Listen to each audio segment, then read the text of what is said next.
Hello అండి. Welcome to Swarna the middle class. ఇవాళ మనం అరటికాయ బజ్జీ ఎలా చేసుకోవాలో చూద్దాం. ముక్కలుగా కట్ చేసి పెట్టుకున్న అరటికాయలనైతే ఒక 5 నిమిషాలు ఉప్పు వేసి నీళ్ళలో బాగా ఉడకబెట్టి పక్కన పెట్టుకోవాలి. ఇప్పుడైతే ఒక బౌల్‌లోకి శనగపిండి తీసుకొని అందులోకి కొద్దిగా ఉప్పు వేసుకొని, అలాగే కొద్దిగా వంట సోడా కూడా వేసుకొని, బాగా వాటర్ వేసుకొని బాగా మిక్స్ చేసుకోవాలి. అలా మిక్స్ చేసుకున్న తర్వాత అందులోకి మనం కొద్దిగా మిరప్పొడి కూడా వేసుకొని అయితే బాగా మిక్స్ చేసుకోవాలి.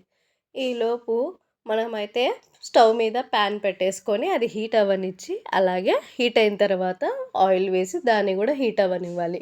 ఈలోపు మనం ముందు ఉడకబెట్టాం గదా అరటికాయలు, అవి ఒక ప్లేట్‌లోకి తీసుకొని పక్కన పెట్టుకోవాలి.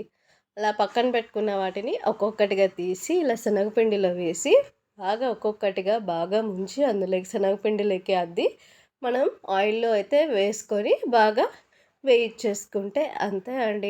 ఎంతో టేస్టీ అయిన, హెల్తీ అయిన అరటికాయ బజ్జీ అనేది మనకి రెడీ అయిపోతుంది.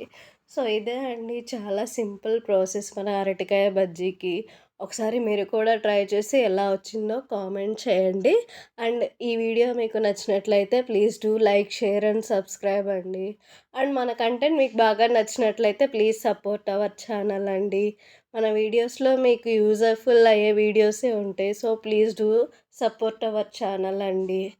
సో, ఇలాగే మన ఛానల్‌లో అయితే మునగాకుతో వేసిన బజ్జీలు కూడా ఉన్నాయి. మీకు వీలైతే ఒకసారి వాటిని గూడా విజిట్ చేయండి. Thank you for watching this video అండి.